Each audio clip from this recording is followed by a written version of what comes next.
নমস্কার, আজকে আমরা আলোচনা করব গাড়ি ইঞ্জিন অয়েল লেভেল চেক করার প্রসেসটাকে আমরা আজকে শিখব। ঠিক আছে, তার জন্য আমাদেরকে প্রথমে ওপেন করতে হবে ড্রাইভার ডোর ওপেন করার পরে আমি এখানে বোনেট পুল বাটনটাকে পুল করব।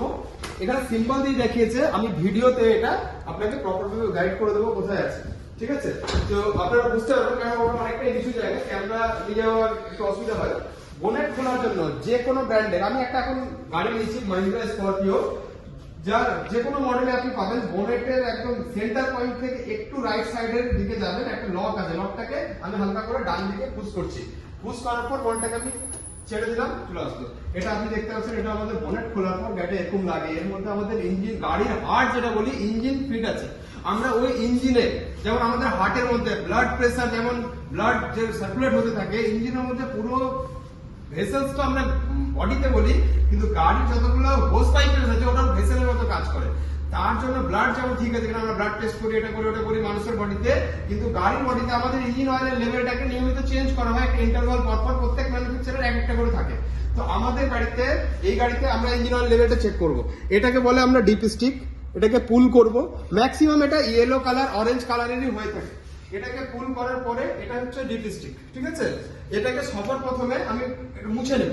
এটাকে মুছে নিব, এটা পরিষ্কার কাপড় দিয়ে আপনারা মুছে নেবেন। মুছে নেওয়ার পরে এটাকে আমরা গাড়িতে আবার যেখানে ছিল লাগালাম, পুরোটাকে আবার থেকে পুরো ইন করব। ইন করার পর আবার থেকে রিমুভ করব। রিমুভ করার পরে আমরা এখানে দেখব যে, আমি ক্যামেরাম্যানকে রিকোয়েস্ট করবো যে একটু ক্লোজ নিয়ে এসে দেখানো হোক, তাহলে আমাদের দর্শকদের সুবিধা হবে। এখানে দেখো ফার্স্ট ঘাট, সেকেন্ড ঘাট, দুটো ঘাট করা আছে এখানে, যে বুঝতে পারছেন তো, 1 নম্বর ঘাট, 2 নম্বর ঘাট। এখানে গাড়িতে 2 নম্বর ঘাট পর্যন্ত ইঞ্জিন অয়েল থাকবে, ওকে আছে। 1 আর 2 এর মাঝখানেও যদি থাকে তাও ওকে আছে। ঠিক আছে, তো আমরা অলওয়েজ চেক করবো 1 আর 2 এর মাঝখানে আছে কিনা। এই গাড়িটি একদম ব্র্যান্ড নিউ গাড়ি একদম চলেনি বলে এটা 2 নম্বর ঘাট পর্যন্ত আছে। গাড়ি কিছুটা চলার পর কিছুটা কনজাম্পশন হয়, কিছু কিছু গাড়িতে থাকে, এটা নর্মাল, কিন্তু আপনার ওটাতে ঘাবড়ানোর কিছু নেই। আপনাকে লক্ষ্য রাখতে হবে আপনার নিচের ঘাট থেকে উপরের ঘাটের মাঝে যাতে থাকে। এটাকে মিনিমাম ম্যাক্সিমাম যদি আমরা বলি, নিচেরটা হচ্ছে মিনিমাম, উপরটা হচ্ছে ম্যাক্সিমাম, এর মাঝামাঝি যাতে মিনিমাম উপরটা যাতে ইঞ্জিন অয়েল থাকে, এটা আমরা আবার থেকে লাগিয়ে দেবো।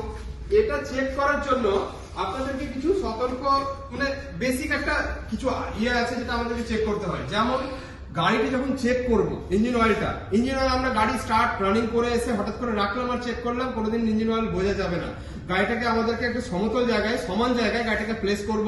প্লেস করার পর গাড়িটাকে কম করে 7-8 ঘন্টা রেস্ট দিব, যদি ভালো করে আমাদেরকে চেক করতে হয়। তো 7-8 ঘন্টা রাখার পরে আমরা বোনেটের জিপিসটিটাকে খুলবো। তাতে কি হবে, ইঞ্জিন অয়েলের লেভেলটা উপর থেকে সব নিচের দিকে সমান হয়ে থাকবে, তাহলে ওটা আমরা ক্লিয়ার কাট বুঝতে পারবো, নাহলে এটা আমাদের কাছে বোঝা সম্ভব না। এবার ইঞ্জিন অয়েলটা চেক আমরা কেন করছি এটা আমি বোঝালাম, যে গাড়ির যাতে পারফরমেন্সটা ঠিক থাকে ইঞ্জিনের, সেটার জন্য। আমাদের কাছে কোয়ারি এরকমও আছে যে গাড়ি চলতে চলতে হঠাৎ করে নিচ থেকে একটা ঢাক করে শব্দ হয়েছে, ইঞ্জিন অয়েল প্রেসার লাইটটা জ্বলছে। আপনি দেখতে পারবেন এখানে একটা আমি ভিডিওতে লাইট দিচ্ছি, যে এই লাইটটা আপনার জ্বলে উঠেছে। যদি সেই লাইট জ্বলে যায় তো সঙ্গে সঙ্গে আপনাকে গাড়ি ইঞ্জিন অয়েল স্টপ করতে হবে। নিয়ারেস্ট ডিলারশিপে আপনি কথা বলবেন। আমাদের যেমন আরএসএ ফেসিলিটি আছে, আপনি আরএসএ তে কল করতে গেলে, মহিন্দ্রা আরএসএ তে কল করতে গেলে গাড়ি আপনার সেফলি আপনার নিয়ার বাই ডিলারশিপে পৌঁছে দেবে। তো আপনার যদি কোনো শব্দ করে, অনেক সময় কি হয় যে শব্দ করার পর কাস্টমার গাড়ি স্টপ করেন না, কেন করেন না, কারণ ওরা জানেন না। সেই জন্য আজকে আমরা এই ভিডিওর মাধ্যমে বোঝানোর চেষ্টা করলাম, যাতে আপনারা ওটা অবশ্যই গাড়িটাকে স্টপ করবেন, লক্ষ্য রাখবেন, তাহলে আপনার গাড়িটা সেফ থাকবে। ধন্যবাদ, সম্পূর্ণ ভিডিও দেখার জন্য ধন্যবাদ। আবার থেকে please like subscribe. Thank you.